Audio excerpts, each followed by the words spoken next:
Alors ce soir, la cour, Thomas Joly, Sénèque, Tieste. On a un petit peu hâte, non? J'ai essayé de pas lire les choses qui avaient été dites sur le spectacle. Autant vous dire que ici c'est impossible, hein. Mais je me suis pas encore trop fait spoiler.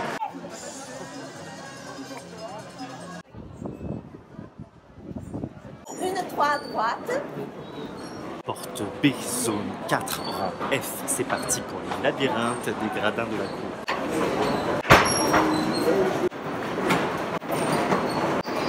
Ce qui est drôle, c'est que ça a l'air complètement bordélique comme ça, mais c'est plutôt bien organisé.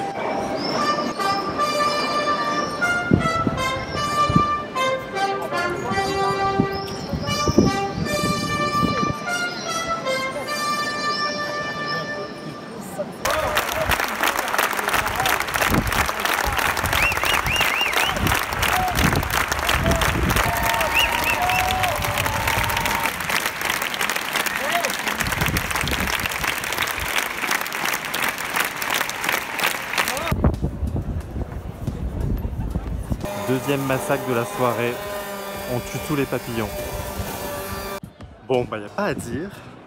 Pépère Joly, là, quand il parle sur scène, tu l'écoutes, hein. Ça faisait longtemps, finalement, qu'on ne l'avait pas vu en acteur. Et là, ça fait piqûre de rappel, tu dis, ah oui, c'est vrai, il joue, quoi. Fallait quand même oser. Quand t'es dans la cour d'honneur, sur une scène immense, la scène clé du spectacle, qui raconte comment ont été tués les enfants, de dire je vais mettre un projecteur, un tout petit projecteur, une comédienne et la cour, et que la magie opère. Il y en a beaucoup qui auraient profité de cet espace immense pour en faire des caisses.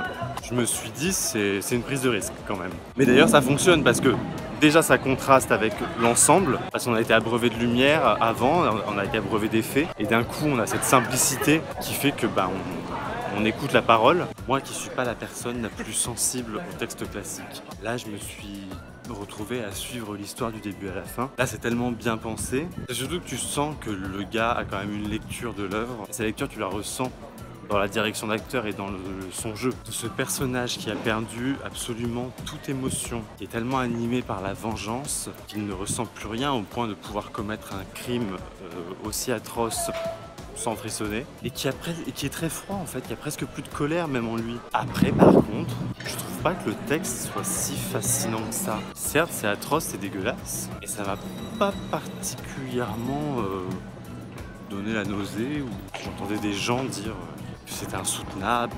J'avais vraiment un souci avec les textes. Me raconter les pires horreurs, je ne ressens rien. Je suis peut-être une forme d'attrait en fait. Première piqûre de moustique.